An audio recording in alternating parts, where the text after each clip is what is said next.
All right. And here we are in round 2. My name is Morgan Butch, here with Tom Lowry.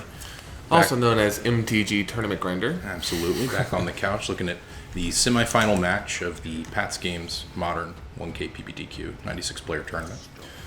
Yep, so Alex indeed got the win, the burn player, in the last match. So now he's up against KCI, Krark Clan Ironworks. Did I say that right? There's two R's in there? Krark Clan Ironworks, that's right. It's a goblin language, so it makes sense that us humans would have trouble with it, yeah. So I think because of seeding, because Andrew Kurtzman, the player on the right playing KCI, intentionally drew into the top 8, his seeding's actually a little bit lower than Alex's seeding, which is important here. It means the burn player gets to play first, which in this matchup is very draw dependent, is going to be really important. Oh, definitely. Usually one would have to roll dice to see who goes first, and having won the dice roll, burn has already won half the battle if they get to go first. Especially with a start like this, Tom. I mean, look, we've got 2 Swift Spears and a Goblin Guide. Goblin Guide did draw KCI into an untapped white-red mana if they want it, but... Yeah, honestly, double Swift Spear is a big part of those turn 3 kills. Mm-hmm. So we'll see what the burn player has in store for us here. The thing about KCI is it's very much an uninteractive deck in game 1. It just wants to get to turn 4, really. It wants to get to turn 4 and start going off. Right. Oh, Ancient Stirrings. Everyone's least favorite card right now. You know, and I kind of have to agree. It is just so overpowered and out of the color pie for green. But I guess that's just my opinion. No, a lot of people feel that way. You know, a lot of people feel like green should be casting big things or ramping you on mana, not necessarily finding you artifacts. Right. Digging or 5 lands. Deep. It's so good. Better than Faithless Looting. Better than Bugler. Both of these effects dig 4. Wow. Oh my goodness. Sorry to interrupt you there. Did it just end? But Boros Charm and Shard Volley. That's 7. And that's 2 triggers each. That was it. That was 15 damage, I want to say. That was 15 damage. Good lord. All right, so that first match went about how you expect it to when burn is on the play, which Alex was because of seeding, and when KCI is just so non-interactive in game 1. If burn starts out with some aggressive creatures and some burn spells, there's really not much KCI can do, except for pray that the burn deck will stumble. And he came out of the gates swinging. Mm-hmm. The double Monastery Swift Spear, I think, is essential for part of the turn 3 kill. It was the Boros Charm and also a Skullcrack, or some other three combination damage. Of 3 damage and a Boros Charm. Right. That just in combination with Prowess and a Goblin Guide alongside the 2 Monastery Swift Spears is just, KCI doesn't beat that start. So post board, KCI gets to be on the play, and I think I'll go over the KCI board a little bit here. Being on the play is a huge help. Absolutely. This matchup is a lot closer than people understand it to be in general, and it's because it's so play draw dependent. So after board, KCI gets to bring in a nice suite of removal spells. It already has 3 Engineered Explosives, which is great against some draws of burn. It gets to bring in a Galvanic Blast, really great with all the artifacts that it spits out on that card is close to my heart. Indeed, an affinity player like you knows the power of a Galv Blast. He brings in probably all 3 Lightning Bolts from the board, just to have the ability to manage boards like we just saw, right? Like Swift Spear, Goblin Guide. Without those creatures, burn spells aren't ending the game fast enough to protect from a KCI combo off turn. I agree with that. I think that's right. He also has access to the Gear per Ether Grid, which is tap, I think, 2 artifacts, untapped artifacts you control, deal 1 damage to any target. To any target, I believe it's creature or player. Right. Not super relevant versus burn a deck with so many 2-but creatures, So I don't think he'll bring that in. But Nature's Claim will be good here to gain life for himself by sacking artifacts with like a Revelry on the stack, so he'll probably go up some number of Nature's Claims. Right, that's always such an unusual play when I see it, but against burn, if you can gain 4 life... 4 life is huge against burn, and especially against a spell-heavy burn where they're not also pressuring with creatures, it's insane. And in this particular deck, when you're bringing things back from the graveyard anyways, so whatever you choose to target with your Nature's Claim, you'll probably just get it back.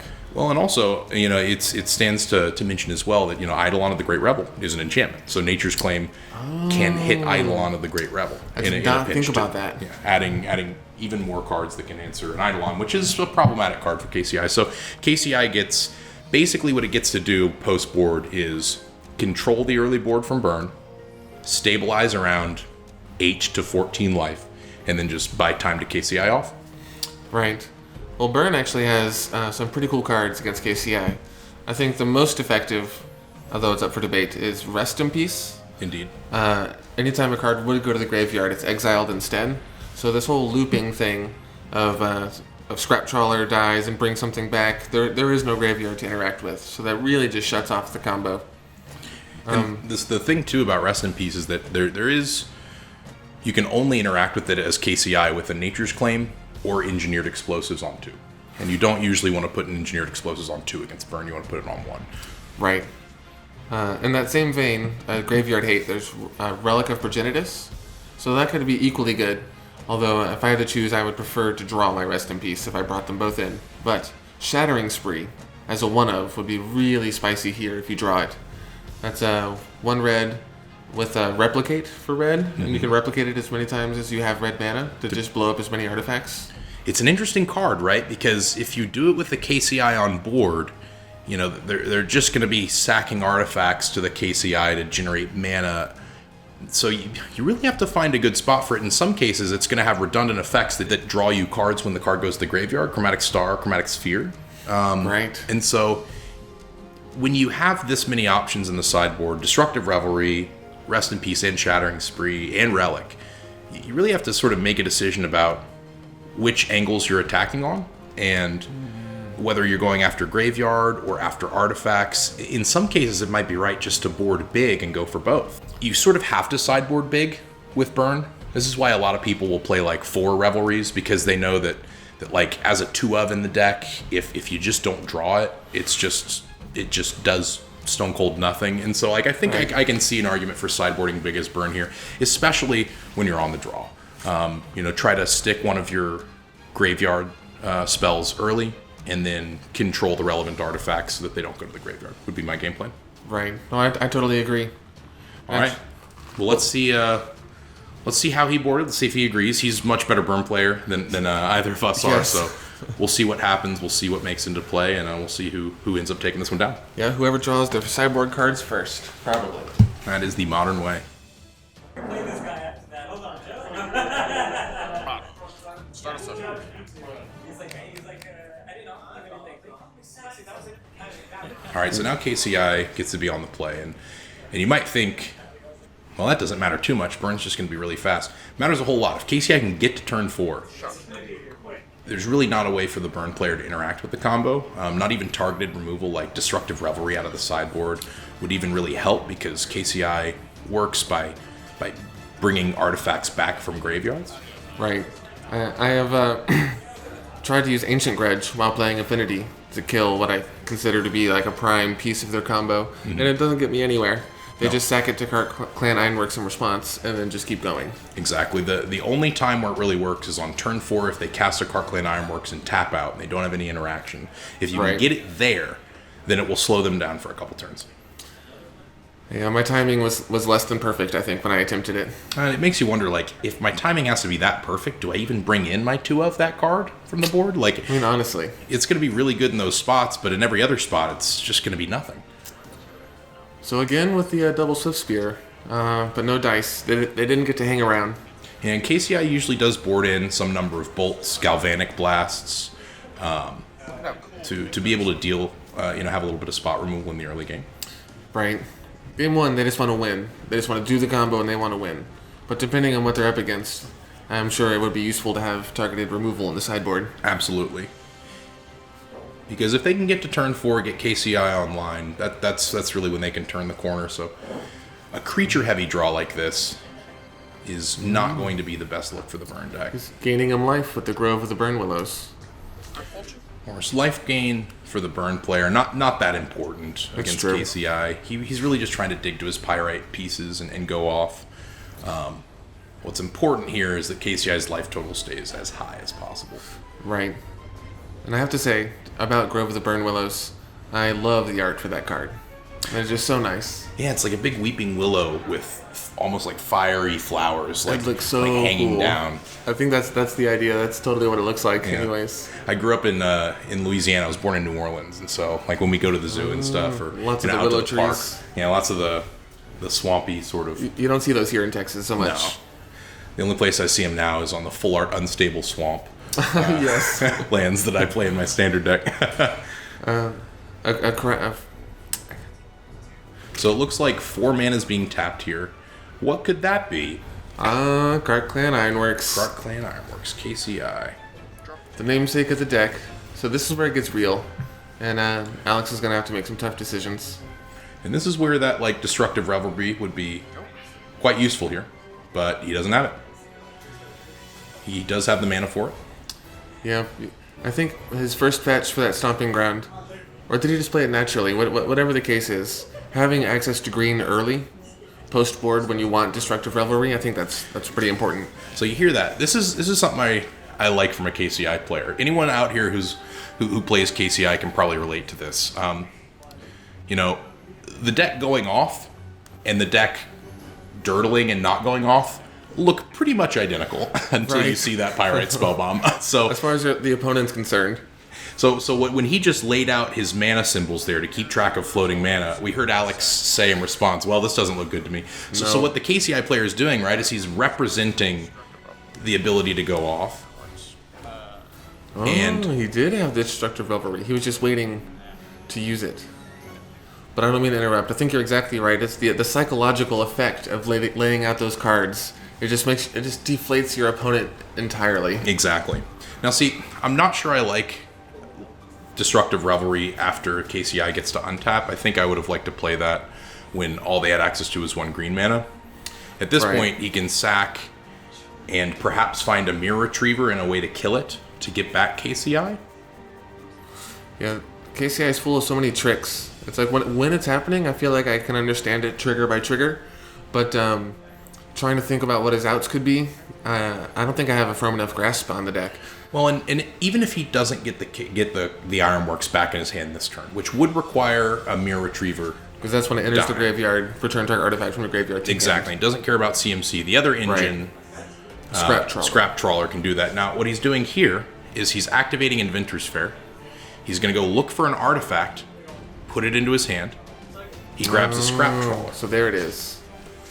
So that's the other way to fetch up KCI, is you can fetch up KCI with an Inventor's Fair, but it doesn't look like he has access to enough mana to play a KCI if he fetched it. So instead, he's going to take a Trawler, knowing that if Alex decides to remove the Trawler, he'll have an opportunity to return an artifact with less CMC from his graveyard to his hand, which is Right. going to be good with cycling artifacts in the yard, especially if you can get that KCI back.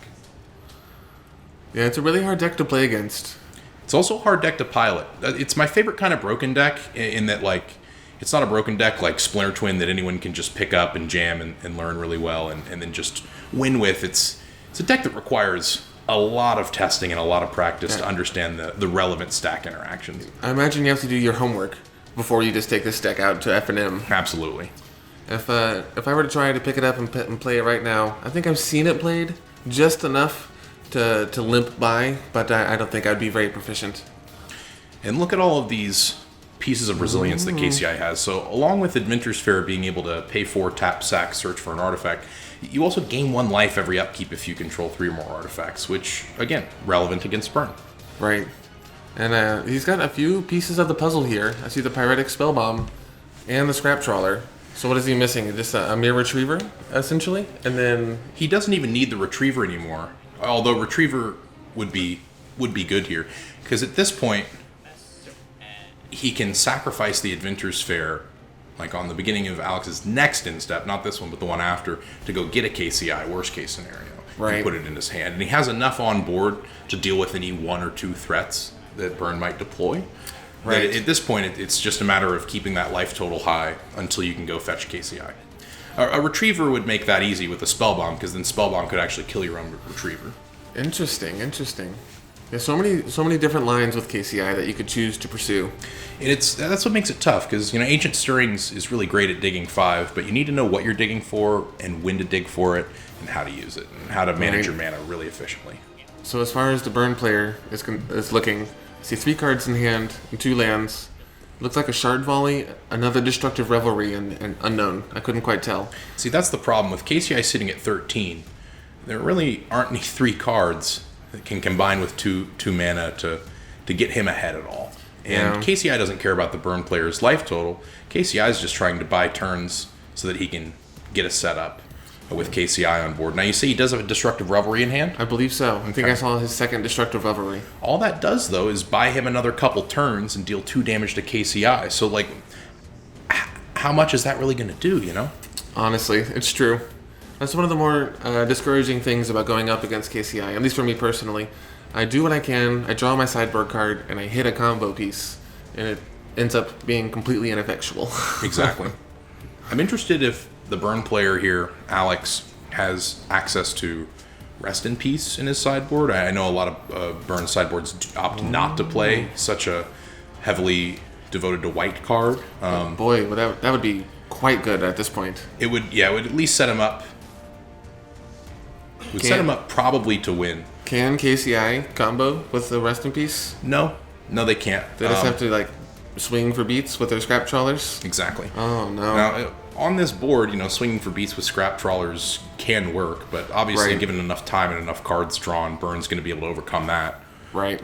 So he's now taking this time. We're seeing it. It's like I described. It's the instep for the burn player, and so now he just needs to get KCI, play it. Alex will then Revelry, probably in response to KCI coming in. With it on the stack before he can sack things. Exactly. That would make sense. Hit the Pyretic Spellbomb, you think? And I don't think there's actually a period on the stack where you can't sack things to KCI, because it has to be on the battlefield for Revelry to target it. Oh, I see. So you can sack artifacts in response, which will give him at least one draw. He'll probably opt to get back a Wellspring or 2. So let's see what happens here. He plays the KCI. So all the pieces are somewhere on his board or in his graveyard. He just has to make it work. He's doing through a D-Rev. Exactly. And he does have the Pyrite Spellbomb on board. Now, Alex is doing a really good job, the burn player, of changing his body language to represent that he has nothing here, when really he has a Destructive Revelry. It's important to keep that in mind.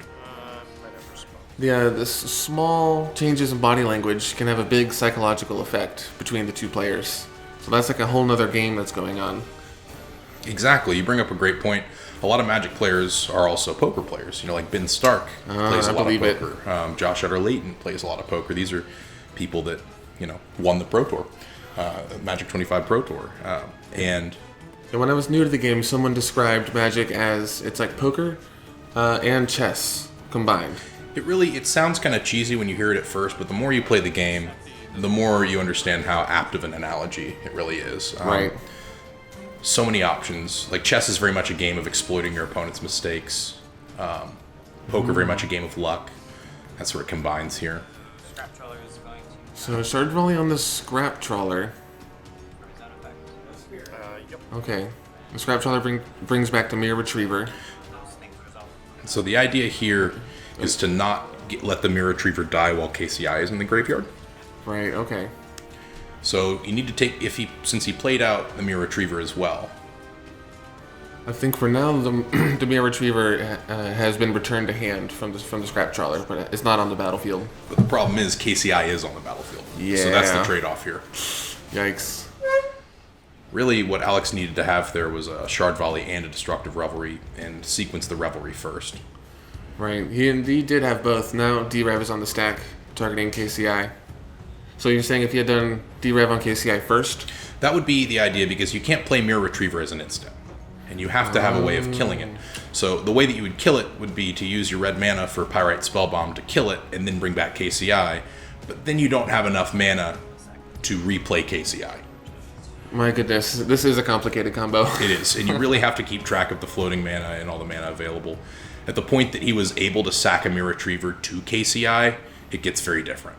Right. And there's several different loops. There are some loops that just allow you to draw infinitely, and some that you draw and net mana, and so on and so forth. Exactly, and it's a very intricate web of loops. And Ancient Stirrings is the glue that holds this deck together. It can like if you have the Retriever and the KCI and the R, but you're missing Scrap Trawler, you can go get Scrap Trawler. If you have Scrap Trawler and Retriever, but you're missing Mox Opal, you can hopefully find a Mox Opal. If you're lucky and you have 2, you can dig 10 cards deep, and the odds are in your favor at that point. And even if you don't have 2, if you have any number of artifacts you can sack to draw, you add those cards to the total. Like Ancient Stirrings, sacking 2 cards to draw another Ancient Stirrings.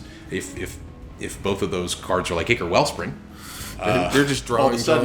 Yeah, it's 12 cards deep. You've seen. Oh my goodness! And that's some serious math right there.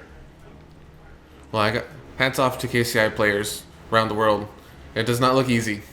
And see, I really do. Again, I want to call attention to it. You've got to represent that you've got the combo every time by putting out that mana. He didn't once make red mana, but he put that red one there because he wants to instill the fear of the KCI lords into his opponent. I heard someone call it the storm effect. Yeah. It's when they start to count their storm and all right, storm count 1.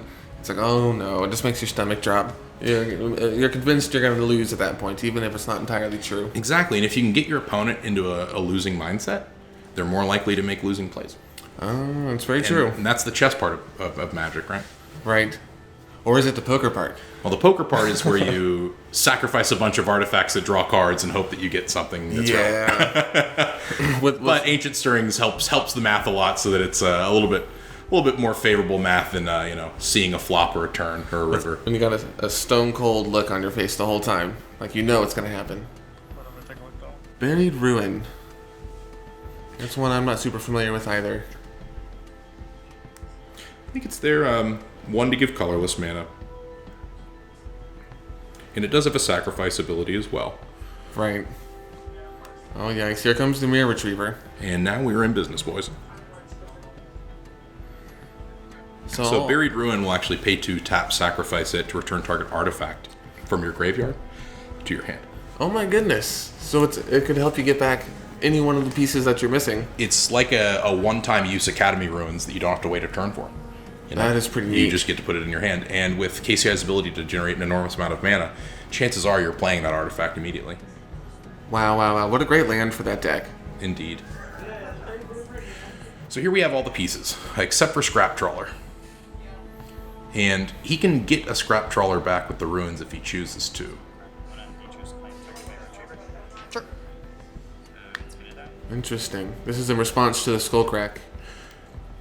So he brings back Scrap Trawler. Instead of bringing back Scrap Trawler with the Ruins, he kills it. He uses his own Nature's Claim to kill Mirror Retriever. Gain the life with Skullcrack still on the stack, and get back the Scrap Trawler. Because now, he can play the Scrap Trawler, sacrifice a 2-cost artifact, get back Mirror Retriever, and now we're in business. I see. And now the lock is... Here's the 3 mana. Yeah, here's the Scrap Trawler. And so Burn now has to have another Destructive Revelry, and that still only buys a turn or 2 at most. And most of us know from sideboarding that most Burn lists, they play maybe 3 Destructive Revelry, but do all of them play the full 4 of? Right, not all. Some do. I feel like I've had a discussion with several Burn players, and some will swear by having the full playset, but I think you're right, not all. A lot of players do value the extra slot that you gain by shaving to a 3 of, and you don't change a lot in terms of drawing the card as a 1 of. So against something like Affinity, it's good, but against something that can recur so much, a targeted removal, it just loses a little bit of its oomph. Yeah, I'm pretty sure everything that he has removed, rather both things that he's hit with the D-Revs, have been cycled multiple times since then. Exactly. There are something like 12 to 15 copies of cards in the KCI deck that can fetch a KCI either from the graveyard or the library. They're just an enormous amount of artifacts that cycle when they die. So it looks now we're online. Now we have the Opal. So the Opal... The 0-drop artifact is important. Yes, because it means whenever Mirror Retriever dies with a Scrap Trawler on board, you don't just get the Mirror Retriever trigger where you get an artifact back, you also get the Scrap Trawler trigger where you get one that costs less, and Mox Opal costs 0, netting you an extra artifact off of Mirror Retriever. And an extra mana if you by tapping the Mox Opal. Exactly, which gives you access to the red mana you need, or whatever color you need. Maybe you need an Ancient Stirrings, maybe you need Pyrite Spellbomb activation, but it gets you there. But at this point, it's red for Pyretic Spellbomb over and over. Exactly. It looks like. So what he's doing right now is called demonstrating the loop, Something you don't really get to do on Magic Online, but That would be nice. yeah, in paper, and that's why online this deck will play a 1 of Emrakul, because they need a way to end the game immediately with a lot of mana. Okay. But in paper, people don't, because you can demonstrate the loop. People understand it, and they can just move on to the next game. Right. I think if one feels so inclined, you can like force your opponent to play it out. But once the loop has been established, like me personally, it's like you have to have every piece. Like, don't just say draw your whole deck. It's like, okay, draw your deck and get the piece. Like, once you have it, though, it's like, I'll concede. Exactly. Sounds good.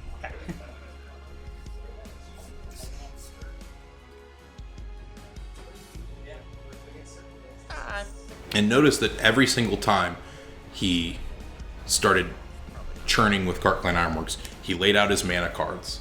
And it just so Right. happens the 4th time he did it, he was going off and winning. So every single time, Alex is in this anxiety experience where he's like, well, are they going off right now? Am I going to lose the game right this second? And that really affects your ability to make decisions on the fly. Well, now it's the cookies match. Here we are in game 3. Ooh, okay. So we see pretty good starts. Swiss Spear on 1 is good for burn. Engineered Explosives on 1 is better like for KCI. If he has any more Monastery Swift Spears or Goblin Guides, he's certainly inclined not to play them. Yeah, and he's doing a good job of getting in damage here with a total of 5 damage with that Prowess trigger. Because he doesn't want to waste the EE on just one drop. Exactly. So he wasn't inclined to pop it off then. I think that was an excellent use of resources. In fact, here, Alex is almost incentivized to use a Destructive Revelry on the Engineered Explosives if you have one. It seems like just a better target than KCI. Right. Eidolon, really great card in this matchup. Yeah, as many times as KCI plays the same spells over and over, Eidolon is backbreaking. Absolutely. Now, the thing about KCI postboard especially is it does bring in spot removal, and of course, Pyrite Spellbomb is always in the list, and that's always spot removal, so... They don't typically use it for that, but I guess in a pinch, when you gotta deal with an Eidolon, that's a pretty good answer. That's the thing, you always can, right? You don't need Pyrite Spellbomb on the board to win, you need it in the graveyard to win. So Right. it always represents at least a 2-mana spot removal spell. So being able to use EE... Being able to answer both threats on turn 1 and 2 is not something that KCI generally does. Right. And so being able to do that is actually huge in this matchup, depending on the texture of Alex's hand. And as we see now with 4 lands on board, he didn't even have 4 lands all game last game. This is not the texture he's looking for. That's a little too many lands. Yeah, Burn wants to live in that 3-land sweet spot. You know? Yep. Like, keep a risky 1-lander and have it pay off with 2 more lands by turn 4, I'd say. Yeah. Yeah. Can't quite see what's in his hand, but I could be convinced that that's a land at the back. I'm not quite sure. I think that is a Bloodstained Mire. That's what it looks like to me as well. Darksteel Citadel. So he now has access to 4 mana. He cycled that Terrarian to produce green and red. Seems like a pretty good time to play KCI. Although, with the Stomping Ground, he's probably considering, does my opponent have... Destructive Revelry. Thank you, the Destructive Revelry. I think if it were me, I'd probably want to play out like a Scrap Trawler and like a Star or something like that. Yeah, and that's what he does. There you yeah. go. Yeah, because like this means that the Burn player now is priced into trying to answer the Scrap Trawler before they answer the KCI. And since Burn only has 2 or 3 cards in hand, if they have, let's say, a Destructive Revelry in a land, for instance, they're now in the situation where, okay, well, do I use Revelry on the Trawler, which is going to get back another artifact, but it's going to at least put pressure on KCI and help me get to that magic 6 for life total to win off Double Bolt? Or do I need to hold it for KCI and take my beating from Scrap Trawler? God, so many hard choices. Yeah. 3-2. Pretty surprisingly good. I guess non-surprisingly good on a board state like this. The Burn player now has 5 lands. A Searing Blaze would be probably the best thing that he could play here. That would be ideal. If he had Searing Blaze Destructive Revelry, that'd be a pretty good hand. But, no, unfortunately, he just passes the turn. well, he does have a fetch land, so he could still be representing Searing Blaze Destructive Revelry. Right. But that's, like, dream Christmas land best case scenario here. Truly. Yeah, it's unfortunate he's drawn this many lands. With his opponent at 8 this early, He could easily have had the game already of just two or three of those lands were spells. Right. And so he's just Destructive Revelry first. This is with KCI on the stack? KCI on the stack. Right. That seems smart. Mm-hmm. So this is gonna die. I go to 6, and it's trigger turn. So now, Terrarion, interesting choice. this is good. This means that if Alex has any 3 damage effect in hand. Oh wait. No, yeah. I don't think the life totals are updated quite yet, but KCI should be at 6 here. Right, I believe that's correct. Which means that with short of a life gain effect, and I don't think there are any at this stage. I think the only life gain that exists in KCI is on its upkeep with Inventor's Fair. Short of any life gain effect, Alex can win the game with 2 bolt effects here. But that's what he needs. Otherwise, giving KCI an extra turn is just too good. Right. I mean, if he even gets another untap step, the burn player that is, KCI looks pretty far along doing their thing. See, this is my problem with KCI. I understand it just enough to know when to be afraid, but I wouldn't be able to discern if he was going to win in a few moments or not. It looks to me like he's well on his way. The fact that you can play Engineer Explosives for 0 is super relevant in this. Right. Because like if he didn't have a 0-cost artifact there, he wouldn't have been able to make a play because he's going to be unwilling to sacrifice his scrap trawlers with nothing else. Right, and here he is again demonstrating the loop. How currently the loop doesn't generate any mana, but it does draw him his entire deck. Exactly. Well, sometimes that's how it goes against KCI Modern, very much a first 4 turns of the game format, and I'm excited to see what KCI hits in finals. I think it'll be Mono Green Tron that it runs up against. I believe that's right. I'm excited as well. Awesome. So we'll see you guys then.